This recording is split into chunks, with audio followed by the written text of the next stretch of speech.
No provision is there for fuel subsidy. The fuel subsidy is gone.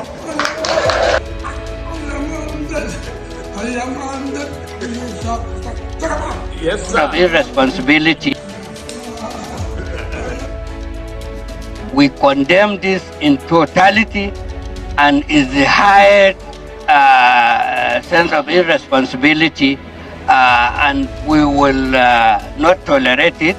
They are trying to mar democracy, and this is unacceptable.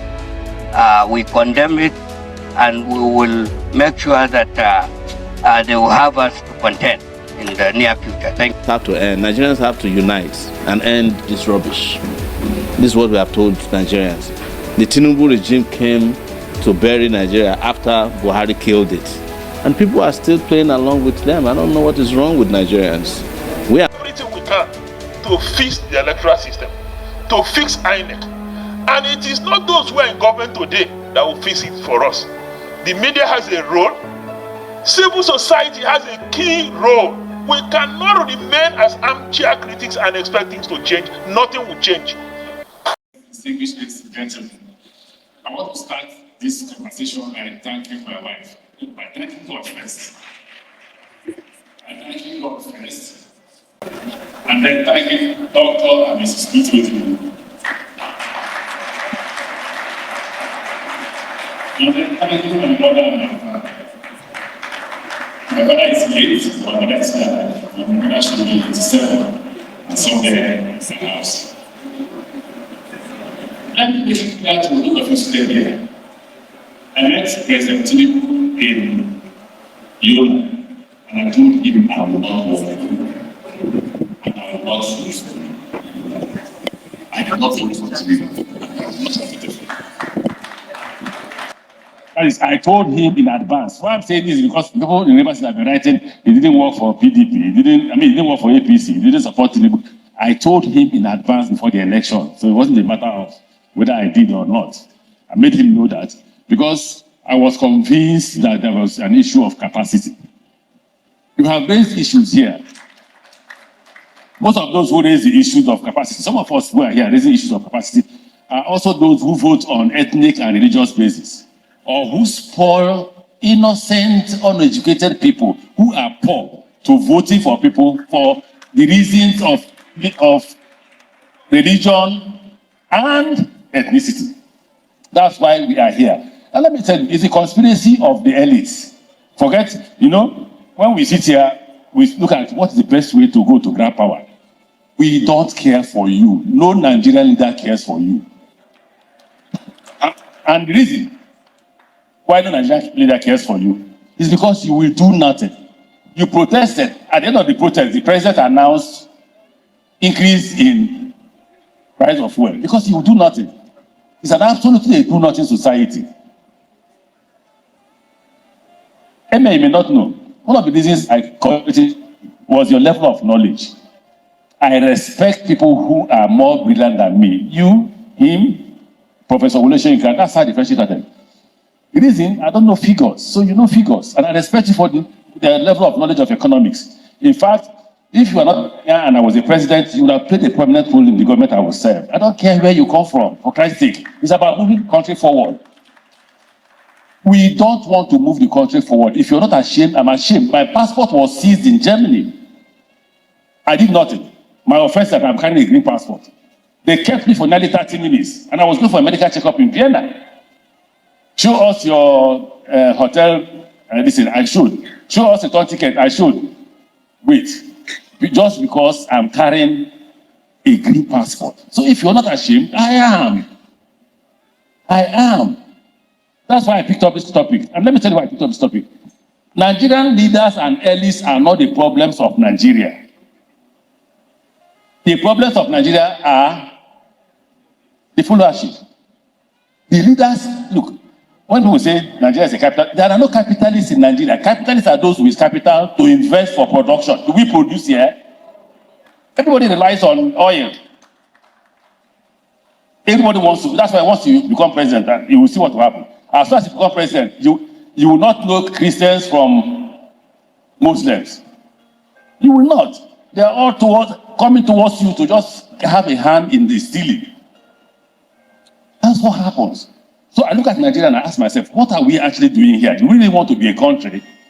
If we want to be a country, I'll give you an example of my stay in government. I was shocked at a lady that I gave an appointment. And I thought the lady was a destabilized Nigeria. Her only call to power was going to see the president and speaking Hausa Fulani language. And I was ashamed. Very ashamed. Because I was looking for those who can change the country. And I told her, I am putting you in this place because I want you to change that place. In this place because I want you to change that place. It doesn't matter whether all the people that served under me were from the north or south or east. What was important is how do you change this country? Growing up, you as young men, I will tell you what you didn't enjoy. Growing up, we had NANS meeting in Kano. We started the meeting 12 midnight, finish at 6 a.m.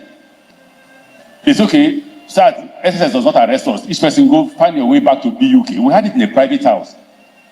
I missed my way in Kano, but I don't know where is BUK.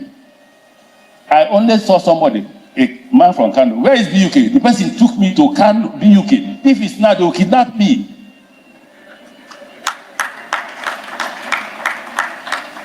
Look,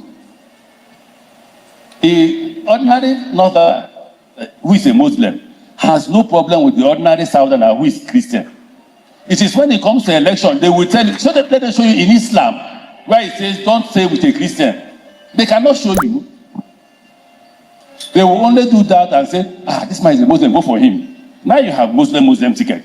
Let Muslim market come out now. It can't. We are hungry. I am. You may laugh. For us, the opposition, if you want us to remove the man in power, we can remove him from this power. When we are students, we organized the Taisho Arena protest against Babangida. We organized protests against Buhari. And believe me, there was no north and south in the students. The protests that shut down ABU, University of Nigeria and Soka, University of Lagos and all that, the meeting took place in Kano. When we finished the meeting at night, everyone was told to go back to his school and mobilize school. Once the NAS president addressed a press conference, all of us were on the street. You will see a northerner, young, handsome northerner, with a young, handsome southerner, feeling free and eating the same kind of food. Today, we are poisoning the minds of our young men. Even them can't even liberate themselves. We were able to liberate ourselves. Whatever I am today in terms of radicalism is Dr. Chidamota. Because if you read sociology of literature, it's about Marxism. It's about socialism. Yes, there are also capitalist ideas. In Nigeria, there are no capitalist ideas, there are no socialist ideas among the politicians. It's about sharing. The quarrel among the elites is about sharing. No, sir. We want to submit to the opposition if the opposition can lead us out of this problem. And for the opposition to lead us out of this problem, we must agree, we must all agree to submit ourselves to the interest of the nation first, before the interest of ourselves. That's why I choose this topic. And I like the amendment you made. It's actually state weaponization, because it's not you. It's the state, even though they are not deliberately weaponizing like he said. They don't have the idea. They don't know how to weaponize you. They don't know. But where the state comes in is, yes, they don't know how to weaponize you. They are weaponizing you inadvertently by stealing the money they should have given you. If I were president, yes, some of the policies they are pursuing, I will pursue them. But ask, what's the failure? The failure is the gains of those policies are in their private. If they bring those gains, okay, we were paying, at the time we were paying close to 4 to 5 trillion naira for oil subsidy. So they've stopped. Why is the 4 to 5 trillion naira? If they dump it on the economy, you will not be crying. We are hedging dollar, right? Between naira and dollar. Now you've stopped. Where is the savings? President Tinubu said it has, what's it called? Our suffering has come to an end yesterday or yesterday for yesterday. Has anybody diet changed? How many of you can buy a cup of garri at the rate? You know, the problem with Nigeria is, if you say the last president was very bad, the incoming one will be worse. When the incoming one takes over, the one before him will have become a king. We will now be wishing that person took over. Because it is a country of sharing money. I thank you for coming. Trust me, I thank you. Waziri, I thank you for coming. In fact, I came to you only once, and you obliged me the request. Emir, I spoke to Emir on the phone. The rest of you, just once, people were telling me, I should have called them several times, should have visited them. Well, I was honored. I worked with Gerard Buratai. I worked with Sadiq. I don't know if Sadiq was here. I didn't know you were from the north. I didn't give a damn. You didn't even behave as if you were from the north. Service, gentlemen, let's see that. How do we solve the problem of the river states on security? You remember when we came, there used to be roadblocks everywhere until somebody called me and said, look, nobody will invest in river state if we see roadblocks. And I met people. People said, you agree with me? And we agreed and removed all the roadblocks. When we did, everyone was shocked. How can you remove roadblocks? We did. 2 policies. Insecurity is 99.9% poverty. When Boko Haram started, they said, oh, they were anti-Christians. Is Boko Haram not killing Muslims? It is because hunger does not know religion. So Boko Haram was not selecting Christians and killing them. No. Boko Haram was killing both Muslims and what? And Christians. And let me tell you what I was taught in the university. I don't know if Dr. Amata will agree to this. I'm sure he must have left. I was taught that it is rebellion. That is their own form of protest. They are protesting against the elites.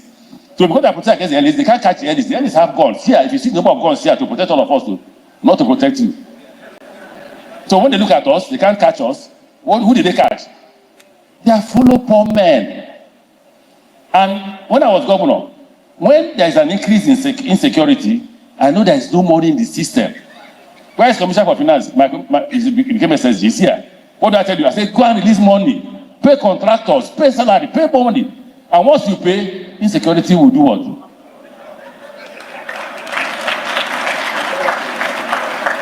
So it's about poverty. It's about poverty. But currently, everybody wants to amass wealth.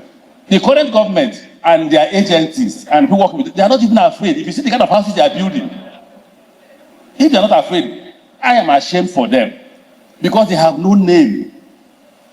But they say in the university they will say who name pay. So I thank you. I will hope that all of us can come in the evening where we have the dinner. I thank those of you who have organized this reception. I thank those of you who have come. I thank Governor Suswan and my colleagues. Governor of Niger says he was more radical than me, and he was older. And as an older radical, you are not a good radical because you're too old. So when he said I'm radical, he was more radical. I was impressed with the Governor's Forum.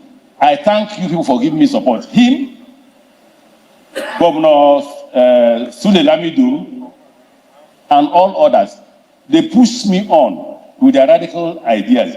Maybe behind me, maybe you were talking about religion and this, but at the Governor's Forum, we didn't do religion. We didn't do ethnicity. What we took was Nigeria. When we dissect Nigeria, some will support, some will oppose. Anybody, when we vote, once the majority takes the position, everybody will join the majority. So I thank my colleagues who have come here, and I thank the Emir of Duse and Emir of Kano. I thank you very much. I thank my former chairman of party when I was in PDP, Prince Secondus, and IGP. I thank my brother governors of Bayelsa. Liel and I were very, very close when we were governors forum. Me, Liel, and Oduan. It was a good friendship that we ate together, laid on the same listen together, and all that. So good, Liel, I thank you.